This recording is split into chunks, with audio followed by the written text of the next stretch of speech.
Olá! Hoje no MP Cidadão você vai ficar por dentro da força-tarefa instituída pelo MPRJ para o acompanhamento do processo de retomada das aulas no estado do Rio de Janeiro. Quem vai falar sobre o tema é a promotora de Justiça, Michele Bruno. No quadro especial Vacinação, a promotora de Justiça, Isabel Calman, vai explicar a recomendação do MP estadual aos municípios de Cabo Frio, Araruama, Saquarema, Búzios e Arraial do Cabo para que priorizem a vacinação contra a Covid-19 em pessoas com deficiência e comorbidades. E no quadro MPRJ pelo Estado, saiba mais sobre a operação que prendeu o secretário de Saúde do município de Itatiaia e outras 4 pessoas suspeitas de integrarem uma organização criminosa responsável por lesar o erário público. Assista a participação do promotor de Justiça, Fabiano Cossermelli. Está no ar para todo o Brasil, MP Cidadão. É o Ministério Público mais perto de você. Para acompanhar de perto o processo de retomada das aulas presenciais no estado do Rio de Janeiro e também para garantir a qualidade do ensino remoto, o MP do Rio instituiu uma força-tarefa. Vamos acompanhar no quadro Conheça a atuação do MPRJ.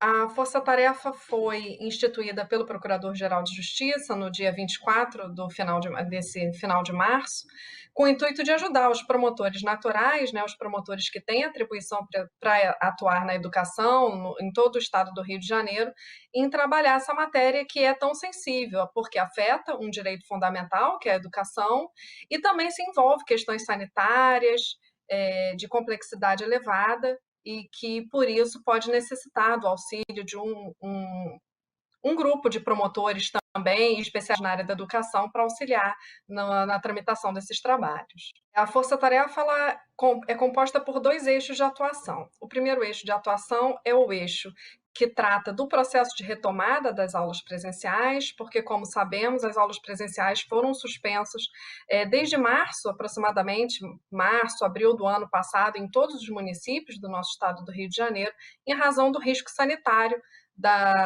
do trânsito de pessoas, e aglomeração por causa da pandemia Covid-19. Desde então, os municípios passaram aproximadamente, eu não vou dizer que todo o ano de 2020 com as aulas suspensas, porque o estado do Rio de Janeiro iniciou um processo de retomada no final do ano, em outubro, mas os municípios passaram praticamente todo 2020 e agora 2021 com quase a totalidade das suas atividades presenciais suspensas. E esse processo de retomada ele é muito relevante porque ele não só importa na retomada de atividades presenciais escolares, quando a situação sanitária do ente federativo, seja estado ou município, permitir, como o processo de fechamento e suspensão das atividades escolares presenciais, quando a situação sanitária daquele território, da região, também assim impor. Então, tem 2 vieses esse primeiro eixo de atuação. E o segundo eixo de atuação diz respeito ao ensino remoto, que vem sido oferecido por todos esses municípios aos alunos, porque mesmo com as atividades presenciais suspensas, o direito à educação continua tendo que ser garantido a esses alunos, mesmo que de forma remota.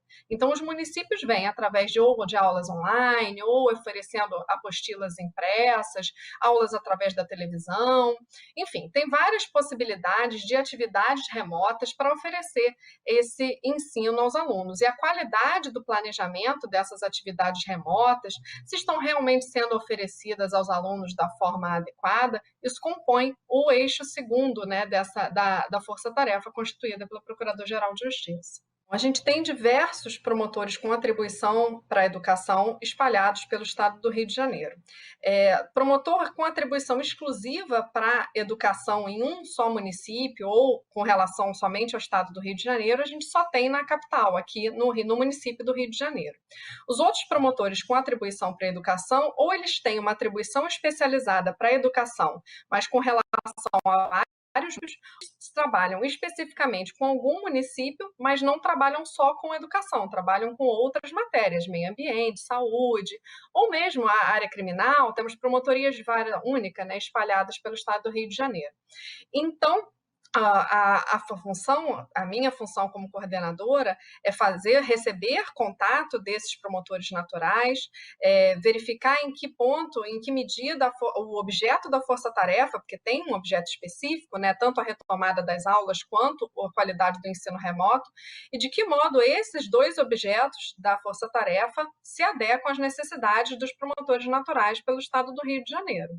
Então, a coordenação faz essa interlocução, que pode vir através dos promotores naturais ou através da coordenação da força-tarefa, se identifica alguma necessidade mais específica em algum município e leva essa demanda ao promotor natural, que é quem detém a atribuição para decidir a forma de atuar, e a coordenação designa algum promotor integrante da força-tarefa para atuar diretamente em contato com esse promotor natural, vendo a medida da sua necessidade, qual é a especificidade do caso, né, daquele município ou daquela promotoria, para que a gente possa ajudar dentro dos objetivos definidos pela Resolução 2407. A força-tarefa foi instituída em 24 de março, um pouco antes do grande feriado que foi, né, estabelecido pelo governo do estado, mas a gente já tem, sob, né, auxílio da força-tarefa, 18 municípios, são municípios do interior do estado do Rio de Janeiro, e a força-tarefa já está estabelecendo, os promotores, né, que integram a força-tarefa, já vem estabelecendo contato com os promotores naturais para entender a situação local e as especificidades, e já iniciar as atividades. No momento, a situação sanitária de todo o estado do Rio é bem sensível, né?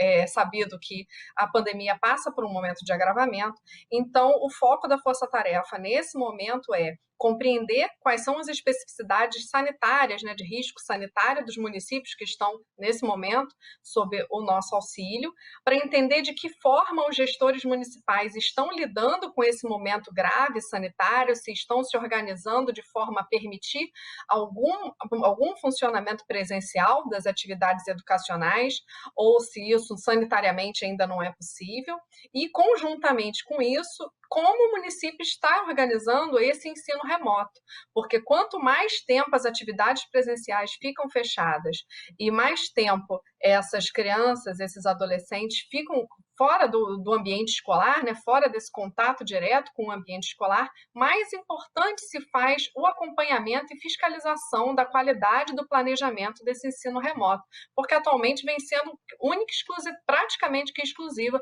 a forma de contato das crianças e adolescentes com esse direito essencial previsto na nossa Constituição.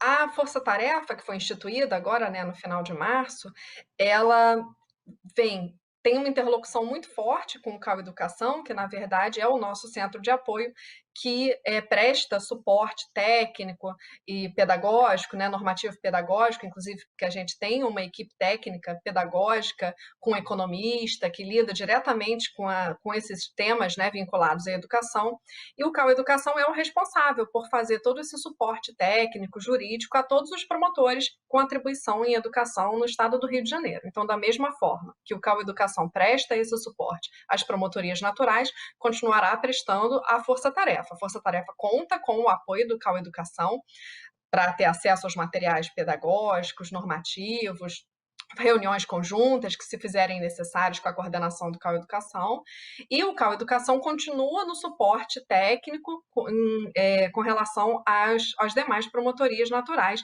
contando elas com o apoio da força-tarefa ou não. Agora nós vamos para um rápido intervalo. A seguir, veja a recomendação do MPRJ para que alguns municípios da Baixada Litorânea priorizem a vacinação de pessoas com deficiência e comorbidades. O MP Cidadão volta já.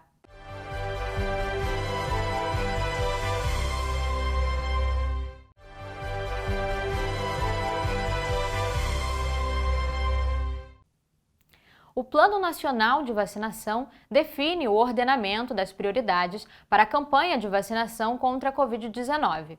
Entre os grupos prioritários estão as pessoas com deficiência e comorbidades. No entanto, alguns municípios da Baixada Litorânea não estavam priorizando a imunização desses grupos. Para combater essa irregularidade, o MPRJ expediu uma recomendação a 5 municípios.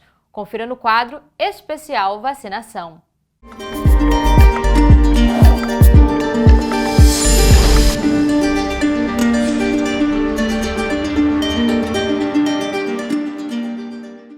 Na região dos Lagos, o MPRJ expediu recomendação aos municípios de Cabo Frio, Araruama, Saquarema, Armação dos Búzios e Arraial do Cabo para que as administrações municipais priorizem a vacinação contra o coronavírus de pessoas com deficiências e comorbidades. Essa recomendação número 8 de 2021, ela foi expedida em razão da situação que estávamos reparando, que estava acontecendo no estado do Rio de Janeiro, referente ao que a gente chama de fura-fila institucionalizada. O que estava acontecendo? Existe um plano nacional de imunização que é feito para todo o Brasil, e aí alguns estados, o estado do Rio de Janeiro é um exemplo, começou a criar algumas normas paralelas ao plano nacional para passar à frente de alguns grupos prioritários para vacinação previstos no plano nacional. Isso não é indicado, isso desorganizaria o esquema de vacinação, né, o processo de imunização da coletividade, e isso não é adequado, até mesmo porque o plano de imunização, ele usou como parâmetro a vulnerabilidade das pessoas.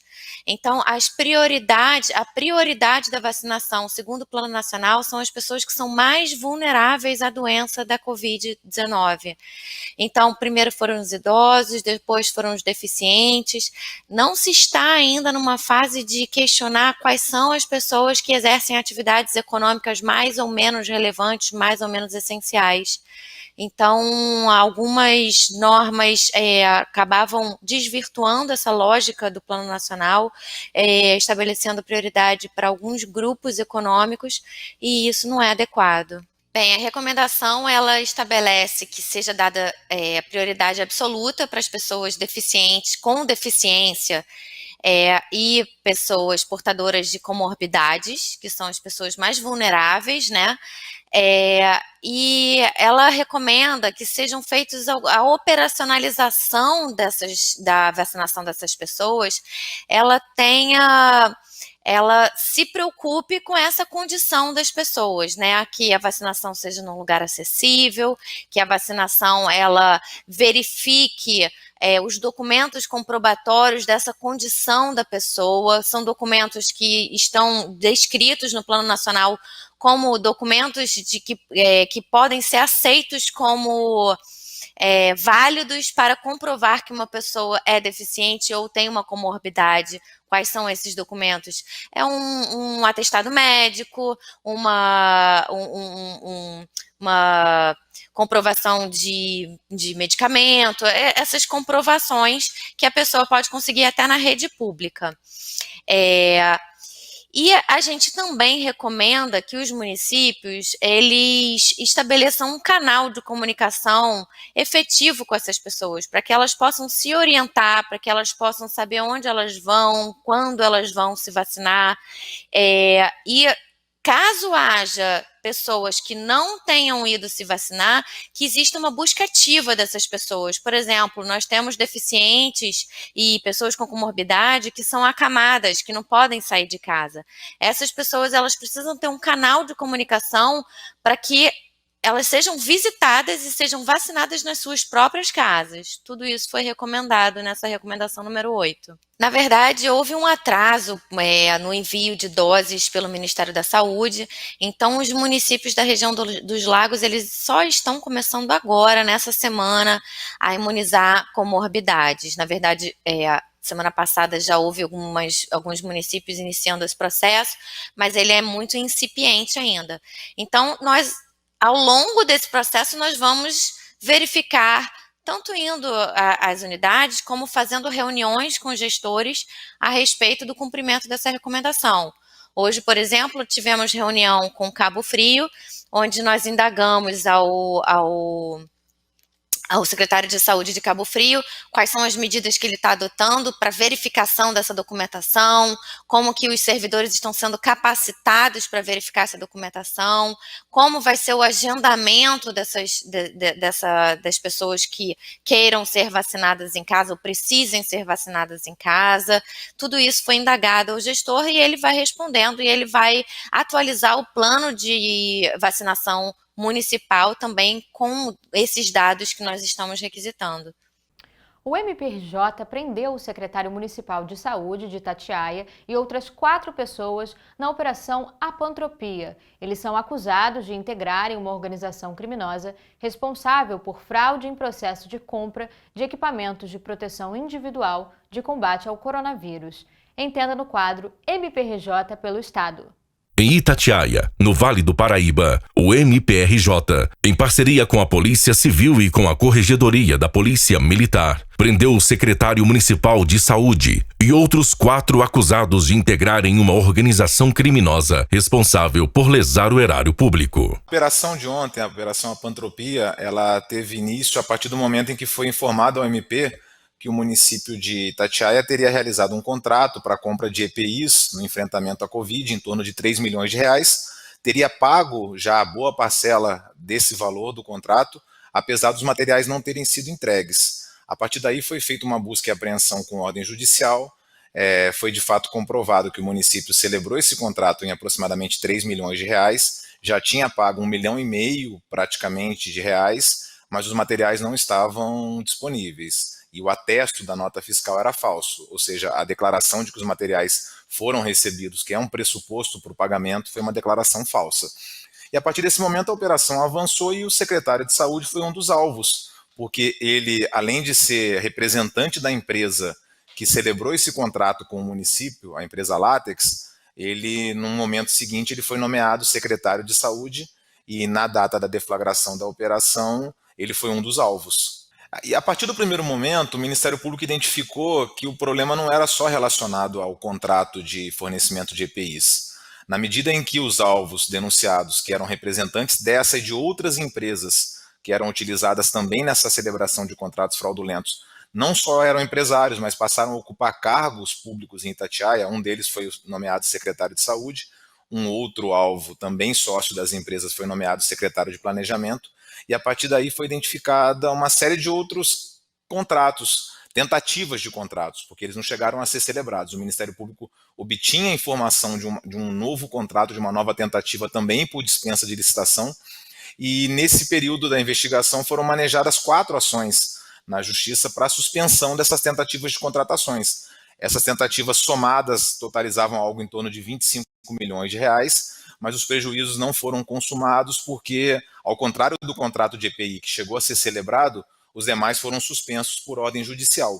E, além disso, essas empresas que atuavam de forma organizada, elas não prestavam serviços supostamente só para Itatiaia, elas foram contratadas por diversos outros municípios, todas nessas mesmas condições semelhantes. No período da pandemia, se aproveitando da dispensa de licitação, os contratos eram celebrados, o foco da investigação até o momento foi só sobre os contratos de Itatiaia, mas supõe-se a possibilidade de problemas também nessas outras contratações, porque as empresas não possuíam estrutura.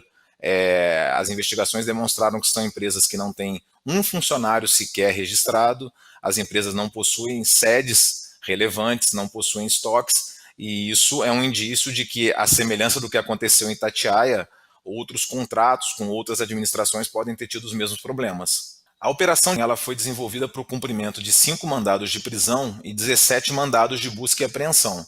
Os mandados de busca e apreensão são ordens judiciais que permitem às autoridades ingressarem na casa das pessoas, porque existe uma proteção constitucional, que é a inviolabilidade de domicílio, e para entrar na casa de alguém, para procurar provas, para procurar indicativos de crime, é preciso uma ordem judicial. E aí essa ordem ela é materializada, ela é aperfeiçoada num mandado de busca e apreensão. O juiz autoriza que as autoridades ingressem nas casas dos suspeitos para busca de provas e assim é feito. Então ontem o Ministério Público, de posse de 17 mandados de busca e apreensão, através das suas equipes, ingressou nesses locais, nessas residências e fez o recolhimento de todo o material que era reputado como indicativo de provas. Agora esse material todo vai ser analisado, vai ser trabalhado e vai servir não só para instruir a ação penal, o processo que já está em curso, mas eventualmente, se indicar a prática de novos crimes, pode ser o caminho para outras ações semelhantes. Essa investigação específica ela foi feita em conjunto pelo Ministério Público e pela Polícia Civil do Estado do Rio de Janeiro através da 99ª Delegacia de Polícia, que é a Delegacia de Itatiaia.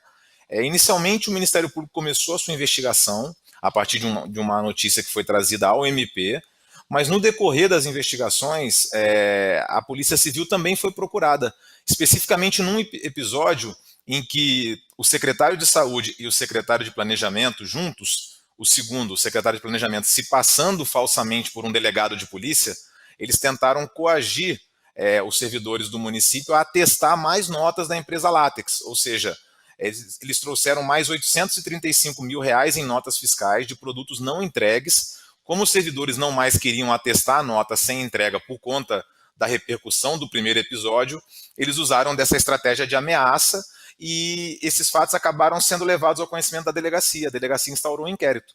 A partir do momento em que o Ministério Público e a delegacia tiveram conhecimento da existência de duas investigações, as instituições uniram forças, que é sempre o caminho mais adequado e mais proveitoso, e o trabalho passou a seguir em conjunto. E ontem, na deflagração da operação, as instituições, mais uma vez, uniram esses esforços e foi o que viabilizou o sucesso da operação. Ontem, todos os mandados de prisão e também de busca e apreensão foram 100% cumpridos, e isso é fruto desse trabalho em conjunto, dessa parceria que não é só nessa operação, que acontece em tantos outros trabalhos, mas que rende frutos positivos. A partir de agora, o Ministério Público vai avaliar, analisar todo o material, documentação, celulares, tudo que foi apreendido na data de ontem na operação, e a partir da análise desses elementos de prova vai ser possível identificar a existência de outras pessoas envolvidas e de outros fatos que não eram ainda de conhecimento do Ministério Público e que, se tiverem repercussão criminal, possivelmente serão alvos de novas denúncias.